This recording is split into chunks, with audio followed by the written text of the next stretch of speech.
प्रभाग क्रमांक 4मधील विविध विकास कामांची सुरुवात मागील म्हणजे नगरपालिकेचे इलेक्शन होऊन 7.5 वर्ष संपल्यानंतर, म्हणजे या प्रभागाची 7.5 संपल्यानंतर विकास कामं सुरू झाली। या 2 नगरसेवकांच्या कार्यकाळामध्ये फक्त त्यांच्या दारातील रस्ते सोडून दुसरीकडे कुठेही विकास कामं झाले नाही।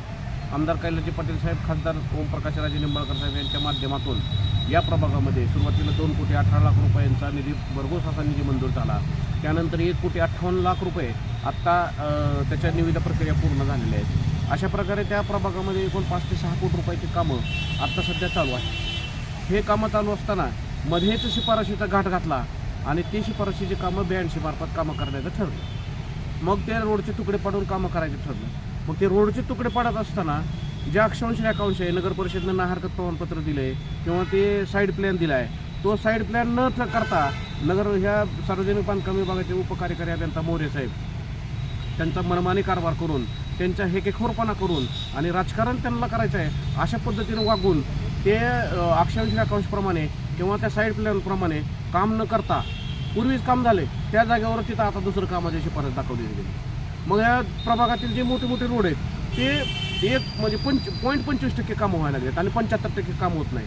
म्हणजे त्या भागात, त्या गल्लीतली एक नागरिक 25% खुश आणि 75% नाखुश, असा हा प्रकार आमच्या प्रभागामध्ये चालू आहे आणि याच्याकडे कुणाचंही लक्ष नाही। याबाबत आमदार कैलास पाटील साहेब यांच्या मी कानावर घातलं की असं व्हावं लागलं आहे। त्यानंतर त्यांनी कलेक्टर साहेबांच्या बैठकीमध्ये स्पष्ट डायरेक्शन कार्यकारी अभियंता चव्हाण साहेबांना दिले होते की असं काय त्या भागात जर समजा तिथं जर काम करायची जागा नसेल तर तू कंटिन्यू तो रोड करावा आणि त्याची जर तसं जर बदलून पाहिजे असेल तर कलेक्टर साहेब मी परवानगी देतो, अशा बैठकीमध्ये ठरलेलं असताना सुद्धा संबंधित कार्यकारी अभियंता आणि उपकार्यकारी अभियंता हे दोघं जण मात्र अगदी नवरा बायकोसारखं विचार करून त्या जनतेला येड्यात काढायचं काम करत आहेत। गुत्तेदार जागवायचं काम त्या ठिकाणी केलं जात आहे आणि त्यांच्याच एका जीनं सांगितलं बैठकीमध्ये की ते कोर कटिंग असल्यामुळं कुणीही गुत्तेदार काम करायला तिथं धजत नाही, नगं म्हणायलेत, म्हणजे बोगस काम करायला तास मिळत असेल तर काम करायला तयार आहेत, अन्यथा नाहीत।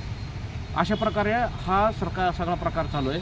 मग हे सगळी बाबांनी सगळे कागदपत्र गोळा करून मी आज माननीय जिल्हाधिकारी साहेब यांना निवेदन दिलेलं आहे। सकाळ सकाळी त्या ठिकाणी निवेदन देण्यासाठी गेलो असता कार्यालयामध्ये 11पर्यंत कोणीही नव्हतं। जे शासनाचा GR आहे तो फक्त कागदावरच ठेवून कामकाज चालू आहे, त्याची व्हिडिओ शूटिंगसुद्धा काढून मी पत्रकारांना पोच केलेले आहे। जर ह्यांनी काम अक्षांश रेखांश आणि नगरपालिकेने दिलेल्या ना हरकत प्रमाणपत्रानुसार आणि साईड प्लॅननुसार जर कामं नाही केली तर उपकार्यकारी अभियंता मोरे साहेब यांच्या कार्यालयासमोर मी तीव्र आंदोलन करणार आहे।